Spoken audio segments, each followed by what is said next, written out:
Good morning to all मित्रों। आज આપણે ઓટોમોબાઈલ સિસ્ટમ ડિઝાઇન સબ્જેક્ટની અંદર chapter number 1 design of clutch કે જેની અંદર આપણે છેલ્લા લેક્ચરની અંદર ચર્ચા કરી હતી ડિઝાઇન પ્રોસિજરમાં, અને ડિઝાઇન પ્રોસિજરમાં આપણે જોઈ ગયા કે સિંગલ પ્લેટ ક્લચની ડિઝાઇન કઈ રીતે કરવામાં આવે છે અને મલ્ટીપ્લેટ ક્લચની ડિઝાઇન કઈ રીતે કરવામાં આવે છે તેના વિશે। મિત્રો, તો આજના લેક્ચરમાં આપણે ચર્ચા કરીશું કોન ક્લચની ડિઝાઇન પ્રોસિજર વિશે। तो સૌથી પહેલા આપણે જે નોટેશન એમાં ઉપયોગ થાય છે તેના વિશે જોઈએ અને પછી આગળ વધીશું। Consider a pair of friction surfaces of a cone clutch as shown in figure. A little consideration will show that the area of contact of pair of friction surface is frustum of a cone. એટલે કે કોન clutch માટે જે friction સરફેસની પેર જે છે તે આકૃતિમાં બતાવ્યા પ્રમાણેની છે, અને અહીંયા આકૃતિની અંદર જે પેર વચ્ચેનો કોન્ટેક્ટ સરફેસ એરિયા કઈ રીતે છે તો કે ફ્રસ્ટમ કોન શેપમાં છે। જે કોન શેપની અંદર એની ડિઝાઇન કરવામાં આવેલી છે તે આપણે આકૃતિની અંદર જોઈશું। Let Pn is equal to intensity of the pressure with which the conical friction surface are held together in normal pressure between the contact surfaces. Pn જે છે તે પ્રેશરની ઇન્ટેન્સિટી છે કે જેની મદદથી કોનિકલ ફ્રિક્શન સરફેસ જે છે તે એકબીજાના કોન્ટેક્ટમાં જોડાઈ શકે છે, અને આ વસ્તુ જે છે તે નોર્મલ પ્રેશરના કન્ડિશનની અંદર ધ્યાને લેવાતી હોય છે। R1 is equal to outer radius of the friction surface, R2 is equal to inner radius of the friction surface, અને કેપિટલ R જે છે તે mean radius of the friction surface, એટલે કે R જે છે તે બંનેની એવરેજ છે, એટલા માટેનું R માટેનું સૂત્ર જે છે તે આ પ્રમાણે છે, કેપિટલ R બરાબર R1 plus R2 divided by 2. Alpha is equal to semi angle of the cone, also called the face angle of the cone or angle of the friction surfaces with the axis of clutch.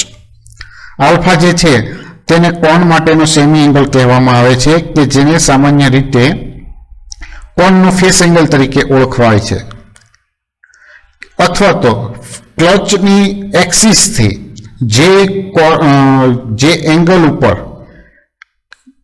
Cone shape બને છે તો તેના વચ્ચેનો angle જે છે તે alpha તરીકે ઓળખાય છે। Mu is equal two coefficient of friction between the contact surface, બે સરફેસ વચ્ચેની કોન્ટેક્ટ સરફેસ વચ્ચેનો કોએફિશિયન્ટ ઓફ ફ્રિક્શન જે છે તેને મ્યુ વડે દર્શાવવામાં આવે છે, જ્યારે સ્મોલ બી જે છે તે width of friction surfaces also known as face width or cone face, B જે છે તેને ફેસ વિડ્થ તરીકે ઓળખવામાં આવે છે અથવા તો કોન ફેસ તરીકે ઓળખવામાં આવે છે, અથવા તો તેને ફ્રિક્શન સરફેસીસની જાડાઈની મદદથી પણ ઓળખાય છે।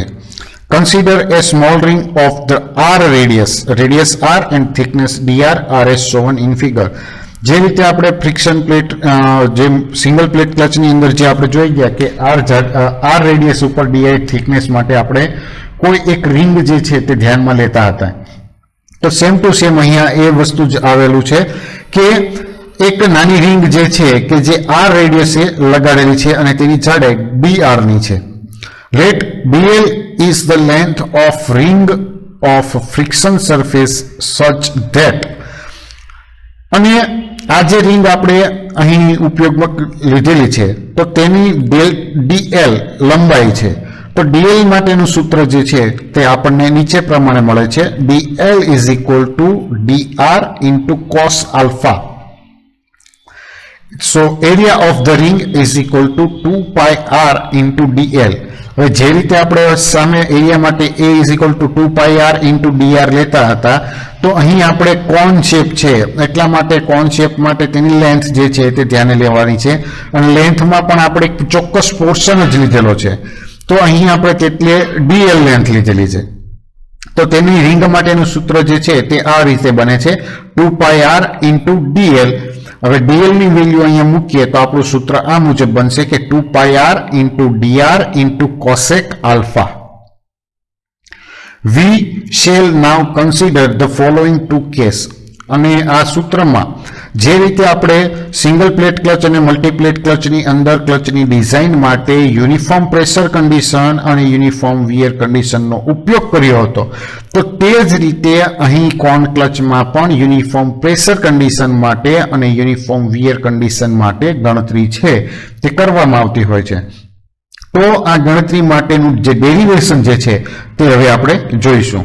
તો અહીં આપણને જે દર્શાવેલું છે કે when there is a uniform pressure and when there is a uniform wear, એટલે આ બે કન્ડિશનનો ઉપયોગ કરીને આપણે ડેરિવેશન જે છે તે કોન ક્લચ માટે કરવાનું રહેશે.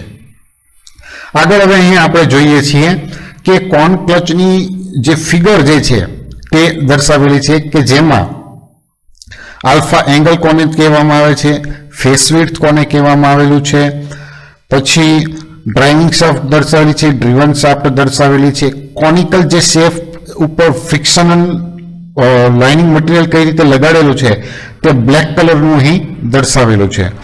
આ ઉપરાંત રેડિયસ R1 અને R2 પણ દર્શાવવામાં આવેલી છે અને આલ્ફા એંગલ કઈ રીતે મેઝર કરવામાં આવે છે તે પણ અહીં આકૃતિની અંદર સરળતાથી જોઈ શકાય છે. નેક્સ્ટ હવે આપણે એમાં આગળ વધીએ તો જે કોન શેપની અંદર આપણે ડીએલ લેન્થ જે છે તે આપણે કોન ક્લચની ડિઝાઇન માટે ધ્યાનમાં લીધેલી, તો તે કેટલો પોર્શન જે છે તે અહીં આપણે આકૃતિની અંદર સરળતાથી જોઈ શકીએ છીએ. એટલે કે કોન શેપની અંદર R1 અને R2 રેડિયસ જે છે તે દર્શાવવામાં આવેલી છે. આ ઉપરાંત તેની ફેસ વિડ્થ એટલે કે જે કોન શેપ જે સામે ફિગરમાં આપણે જોઈ ગયા તેનું વિઝ્યુલાઇઝ ઝૂમ કરીને દર્શાવેલું છે અને કઈ રીતે કયો ભાગ દર્શાવાય તે પણ અહીં આપણે સરળતાથી જોઈ શકીએ છીએ.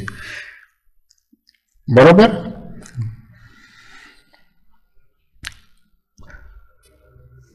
હવે નેક્સ્ટ આપણે ડિઝાઇનમાં આગળ વધીશું. પહેલી કન્ડિશન છે uniform pressure condition cone clutch માટે. We know that the normal force acting on the ring, એટલે કે આ કિસ્સામાં રિંગ ઉપર નોર્મલ ફોર્સ જે છે તે લાગુ પડતો હોય છે. So delta WN is equal to normal pressure into area of ring. તો ડેલ્ટા W માટેનું સૂત્ર જે છે તે આ પ્રમાણે બને છે કે જે પ્રેશર ઇન્ટુ એરિયા, એટલે કે નોર્મલ પ્રેશરનું સૂત્ર આપણે PN વડે દર્શાવેલી છે અને એરિયા ઓફ રિંગ જે છે તે 2πr into dr into cosec alpha વડે દર્શાવ્યું છે. તો આ બંને વેલ્યુ આપણે અહીં મૂકીએ તો આપણું સૂત્ર જે છે તે આ પ્રમાણે લખી શકાય કે PN into 2πr into dr into cosec alpha. And the axial force acting on the ring. હવે જો અહીં આપણે સિમ્પલી નથી, જે રીતે ટેન્જન્શિયલી ફોર્સ પહેલા કન્ડિશનમાં સિંગલ પ્લેટ ક્લચની અંદર જે ફોર્સ લાગે છે ટેન્જન્શિયલી લાગે છે, પરંતુ કોન ક્લચની અંદર આપણે બંને રીતે ગણતરીમાં લેવાનું છે, એક્સિયલ રીતે અને ટેન્જન્શિયલ રીતે.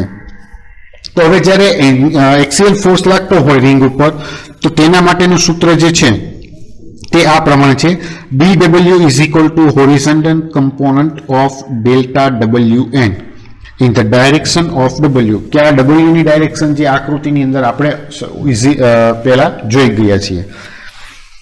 તો dw નું સૂત્ર જે છે તે ડેલ્ટા WN ના જે હોરિઝોન્ટલ કમ્પોનન્ટ જે છે તેની મદદથી ઉપયોગમાં લેવામાં આવે છે. તો હવે અહીંયા સૂત્ર જે છે તે મોડિફાઈ થઈને આ ફોર્મમાં લખી શકાય dw is equal to dwn into sin alpha. Horizontal કમ્પોનન્ટમાં આપણે આલ્ફાની વેલ્યુ છે તે સાઇનમાં લઈએ છીએ, વર્ટિકલની અંદર આપણે કોસની અંદર આવશે. તો delta W into sine alpha. હવે ડેલ્ટા WN નું સૂત્ર છે PN into 2πr into dr into cosec alpha અને અહીંયા છે સાઇન આલ્ફા. તો આ સૂત્ર આપણે લખીએ તો આ પ્રમાણે લખાય PN into 2πr into dr cosec alpha into sine alpha. હવે કોસેક આલ્ફા જે છે તેનું આપણે સૂત્ર ખબર છે કે 1/sin આલ્ફા, એટલે સાઇન આલ્ફાના છેદમાં સાઇન આલ્ફા, એટલે એ વેલ્યુ આપણી થઈ જશે 1. તો આપણું જે dw નું સૂત્ર છે તે આ પ્રમાણે બને છે 2π into PN into r into dr. The total axial load transmitted to the clutch or axial spring force required. હવે સ્પ્રિંગ ફોર્સ કેટલો જોઈએ છે અથવા તો ટોટલ એક્સિયલ લોડ ક્લચ દ્વારા કેટલો ટ્રાન્સમિટ થાય છે તેની ગણતરી માટેનું સૂત્ર જે છે તે આપણે તારવવું હોય તો જે આપણે ડેલ્ટા એલ લંબાઈની જગ્યાએ ટોટલી લેન્થ જે છે તે ધ્યાને લેવી પડશે. અને જે ડબલ્યુ વાળું સૂત્ર છે તેનું ઇન્ટિગ્રેશન R1 થી R2 ની વચ્ચે કરવામાં આવશે. તો આપણું સૂત્ર જે છે તે આ પ્રમાણે આપણે સરળતાથી લખી શકીએ છીએ કે W બરાબર સંકલન R1 to R2 3 R1 2 pi into Pn into R into dr. હવે R જે છે એના માટે આપણે સંકલન કરીએ છીએ એટલે આગળના ભાગે કોન્સ્ટન્ટ જે છે એ લઈ લઈએ તો 2 pi into Pn બ્રેકેટમાં R square divided by R, limit છે R1 થી R2. તો સૂત્રમાં લિમિટનો ઉપયોગ કરી લઈએ તો સૂત્ર આ પ્રમાણે બને 2 pi into Pn R1 square minus R2 square divided by 2. બંને બાજુથી અંશમાંથી અને છેદમાંથી 2 ને આપણે દૂર કરી દઈએ તો ફાઇનલ સૂત્ર જે છે પાઈ into Pn R1 square minus R2 square. અને આ સૂત્રને જો પ્રેશરવાળા સૂત્રમાં કન્વર્ટ કરવું હોય તો Pn માટેનું સૂત્ર આપણને બને છે W છેદમાં પાઈ into R1 square minus R2 square. We know that frictional force on ring acting tangentially at radius r. હવે r રેડિયસ ઉપર ફ્રિક્શનલ ફોર્સ જે છે તે રિંગ ઉપર ટેન્જન્શિયલી લાગતો હોય તો આવા કિસ્સામાં ફ્રિક્શનલ ફોર્સ માટેનું સૂત્ર જે છે તે નીચે પ્રમાણે લખી શકીએ છીએ Fr is equal to mu into delta W. તો mu into Pn into 2 pi r into dr into cosec alpha. And frictional torque acting on the ring. હવે frictional force પછી આપણે ટોર્ક માટેનું સૂત્ર પણ લખી શકીએ તો T of T is equal to F of T into R. તો Ft નું સૂત્ર લખીએ તો mu into Pn into 2 pi r into dr into cosec alpha into R. તો સૂત્ર ફાઇનલી આપણે આ રીતે લખી શકીએ છીએ 2 pi mu Pn into cosec alpha. અહીંયા R2 નથી લેવાનું પણ R સ્ક્વેર છે ઓલ, કેમ કે બંને R જે છે તેનો ગુણાકાર થાય અને આવા કિસ્સામાં R સ્ક્વેર બને તો R square into dr. Integrating this expression with the limit from R2 to R1 for the total frictional torque on clutch. એટલે કે ટોટલ ફ્રિક્શનલ ટોર્ક ક્લચ માટે કેટલો છે તે આપણે જો શોધવું હોય તો આવા કિસ્સામાં જે આપણે ઉપર સૂત્ર મેળવ્યું તેને R2 થી R1 ની લિમિટ વચ્ચે સંકલન કરવું પડે. The total frictional torque capital T is equal to integration R2 to R1 into 2 pi mu Pn into cosec alpha into R square into dr. હવે લિમિટ જે રીતે આપી છે તો બાકીના વેરિયેબલને આપણે આગળ લઈ લેશું એટલે કે 2 pi into mu into Pn into cosec alpha બ્રેકેટમાં R cube divided by 3 bracket over limit મૂકી દઈએ R1 થી R2. તો સૂત્ર જે છે તે આ પ્રમાણે મળે છે 2 pi mu Pn into cosec alpha બ્રેકેટમાં R1 cube minus R2 cube divided by 3. હવે આપણે અગાઉ જે W માટેનું સૂત્ર શોધ્યું હતું અને તેને આપણે Pn ના ફોર્મમાં કન્વર્ટ કર્યું હતું તો જે Pn ની વેલ્યુ જે છે સૂત્ર પ્રમાણે અહીં લઈ લઈએ તો આ જે સૂત્ર T વાળું છે તે નવું મોડિફાઈ ફોર્મમાં આ રીતે લખી શકાય T બરાબર 2 pi mu into W ના છેદમાં pi into R1 square minus R2 square bracket over into cosec alpha બ્રેકેટમાં R1 cube minus R2 cube divided by 3.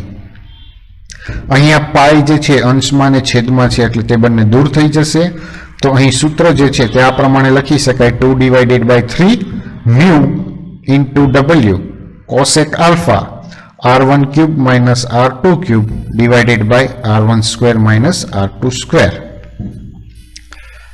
હવે જે ફ્રિક્શનલ ફોર્સ અને ટોર્ક માટેની જે કોન ક્લચ ઉપર કઈ રીતે અસર થાય છે તો તેના માટેની કન્ડિશન અહીં આપણે ફિગરની અંદર દર્શાવેલી છે કે જેમાં for the steady operation of the clutch, એટલે કે જ્યારે ક્લચ સ્થિર અવસ્થામાં હોય તો ત્યારે તેની કન્ડિશન કેવી હોય અને જ્યારે તે એન્ગેજમેન્ટ પોઝિશનમાં હોય તો આવા કિસ્સામાં તેના ઉપર કઈ અસર થાય છે તે અહીં આકૃતિમાં બતાવેલું છે. આગળ વધીએ. Considering the uniform wear condition. પહેલામાં આપણે જોઈ ગયા યુનિફોર્મ પ્રેશર, હવે આવે છે uniform wear condition. In figure 1, let PR be the normal intensity of the pressure at a distance r from the axis of clutch plate. એટલે કે PR જે છે તે ક્લચ પ્લેટના એક્સિસથી r અંતરે જે નોર્મલ પ્રેશર લાગે છે તેની ક્ષમતા છે, ઇન્ટેન્સિટી છે. So we know that in the case of uniform wear, the intensity of the pressure vary inversely with the distance. અને આવા કિસ્સામાં આપણે જાણીએ છીએ કે જો યુનિફોર્મ વિયર કન્ડિશનની અંદર પ્રેશર જે છે તે તેના અંતરના વ્યસ્ત પ્રમાણમાં રહે છે. So PR into R is equal to constant. So P of R is equal to constant divided by radius. We know that the normal force acting on the ring, એટલે કે રિંગ ઉપર કેટલો નોર્મલ ફોર્સ લાગે છે તો તેના માટેનું સૂત્ર જે છે તે delta WM is equal to normal pressure into area of ring. So PR into 2 pi r into dr into cosec alpha. હવે એક્સિયલ ફોર્સ જે છે તે રિંગ ઉપર લાગે તો તેના માટેનું સૂત્ર પણ સાથોસાથ જોઈ લઈએ. તો ડેલ્ટા W બરાબર delta WN into sine alpha. તો ડેલ્ટા W માટેનું સૂત્ર છે PR into 2 pi r into dr cosec alpha into sine alpha. હવે કોસેક આલ્ફા અને સાઇન આલ્ફા બંનેની વેલ્યુ થઈ જશે ગુણોત્તર હોય ત્યારે 1. તો ડેલ્ટા W માટેનું સૂત્ર આપણને અહીં મળે છે 2 pi into PR into R into dr. તો ટોર્ક માટેનું સૂત્ર જે છે તે હવે આપણે લખવું હોય તો આ રીતે લખી શકાય. કેપિટલ T બરાબર 2 pi into C upon R into R into dr. અંશમાં અને છેદમાં R ની વેલ્યુ છે, અહીંયા W નું સૂત્ર થશે, એક ભૂલ છે, T નહીં W. તો W બરાબર 2 pi C into dr where P of R is equal to capital C divided by R. Total axial load transmitted to clutch. હવે ક્લચમાં કેટલો ટોર્ક છે તે ટ્રાન્સમિટ થાય છે તેની ગણતરી કરવી હોય તો તેનું સંકલન R1 થી R2 ની વચ્ચે કરવું પડે. તો તેના માટે W બરાબર integration R2 to R1 into 2 pi C into dr. તો 2 pi C બ્રેકેટમાં R લિમિટ છે R2 થી R1. તો 2 pi C in bracket R1 minus R2. So constant C is equal to W upon 2 pi into R1 minus R2 કે જેને આપણે equation number 3 વડે દર્શાવીશું. We know that the frictional force on the ring acting tangentially at the radius R2. હવે R2 radius ઉપર આપણે જાણીએ છીએ કે ફ્રિક્શનલ ફોર્સ જે છે તે ટેન્જન્શિયલી લાગે છે. તો F of R is equal to mu into delta WN. તો એ સૂત્ર જે છે તે અહીં જોઈએ. તો mu into P of R into 2 pi R into dr into cosec alpha into R આટલું લાંબુ બની શકે. અને frictional torque acting on ring એટલે કે ટોર્ક ઉપર રિંગ ઉપર કેટલો ટોર્ક ફ્રિક્શન ટોર્ક લાગે છે તે જોઈએ તો T બરાબર F of R into R. So mu into P of R into 2 pi R dr into cosec alpha into small r. P ની વેલ્યુ મૂકી દઈએ તો mu into C upon R into 2 pi R into dr into cosec alpha into R. r અંશમાં અને છેદમાં છે તો એ બંને એક વખત ઉડી જશે એટલે સૂત્ર જે છે t માટેનું 2 pi mu c cosec alpha into r dr. Integrating this equation within the limit from r2 to r1 for the total frictional torque on clutch. એટલે કે ફ્રિક્શનલ ક્લચ ઉપર જે ફ્રિક્શનલ ટોર્ક કેટલો લાગે છે ટોટલ તે ગણતરી કરવા માટે જે ઇક્વેશન છે તેનું r2 થી r1 વચ્ચે સંકલન કરવામાં આવે છે આ લિમિટની વચ્ચે. તો હવે એમાં પણ આગળ જોઈ લઈએ. Total frictional torque capital T is equal to integration r2 to r1 2 pi mu into c into cosec alpha into r into br. હવે કોન્સ્ટન્ટ વેરિયેબલ આગળ લઈ લઈએ તો અને સંકલન પૂરું કરીએ ઇન્ટિગ્રેશન પૂરું કરીએ તો અહીંયા બને છે આપણી આગળ value 2 pi mu c into cosec alpha r square divided by 2 અને લિમિટ છે r2 થી r1. તો સૂત્ર આ પ્રમાણે આપણને બને છે 2 pi mu into c into cosec alpha બ્રેકેટમાં r1 square minus r2 square divided by 2. હવે જે આ આપણને વેલ્યુ મળી છે અને આપણે આગળ જોયું તો આપણને c ના ફોર્મમાં એક કોન્સ્ટન્ટની વેલ્યુ આપણે લીધી હતી તો એ વેલ્યુ જે છે તે આપણે અહીં ઉપયોગમાં લેવાની છે. તો અહીં નીચે લખેલું છે substituting the value of c from the equation 3 we have t is equal to 2 pi mu c cosec alpha r1 square minus r2 square divided by 2 is equal to હવે c ની વેલ્યુ આપણે અહીંયા લઈએ છીએ 2 pi mu into w divided by 2 pi in bracket r1 minus r2 bracket over into cosec alpha in other bracket r1 square minus r2 square divided by 2. હવે r1 square અને r2 square નું અવયવ પાડીએ તો r1 plus r2 અને r1 minus r2 એટલે એક જે w ની નીચે 2 pi જે છે એ જમણી બાજુ એક વખત ઉડાડી દેશે આ બાજુ r1 minus r2 જે છે તે દૂર થશે એટલે જે સૂત્રની અંદર બચશે mu into w into cosec alpha અને r1 square r1 plus r2 divided by 2 બરોબર. તો r1 plus r2 divided by 2 છે તેને આપણે મીન રેડિયસમાં લઈએ તો તેને આપણે કેપિટલ R કરી દઈએ તો ફાઇનલી જે સૂત્ર જે છે ટોર્ક માટેનું તે આપણને આ પ્રમાણે મળે છે mu into capital W into capital R into cosec alpha કે જે આપણે કોન ક્લચ માટે યુનિફોર્મ વિયર કન્ડિશનમાં જે ટોર્ક ટોટલ ટોર્ક પેદા થાય છે તેના માટેનું સૂત્ર બને છે. Since the normal force acting on the frictional surface Wn is equal to W cosec alpha, therefore the equation 4 can be written as એટલે કે જો નોર્મલ ફોર્સ કન્ડિશનની અંદર ફ્રિક્શનલ ફોર્સ માટેનું સૂત્ર ફ્રિક્શનલ સરફેસ માટે Wn નું સૂત્ર જે છે તે W into cosec alpha છે. તો આવા કિસ્સામાં આપણે જે સૂત્ર નંબર 4 જે ઉપર તારવ્યું તે આ રીતે પણ લખી શકીએ છીએ કેપિટલ T બરાબર mu into Wn into capital R અને આ સૂત્રને 5 નંબર આપીશું. The forces on a friction surface for the steady equation of the clutch and after the clutch is engagement are as shown in figure A and B respectively.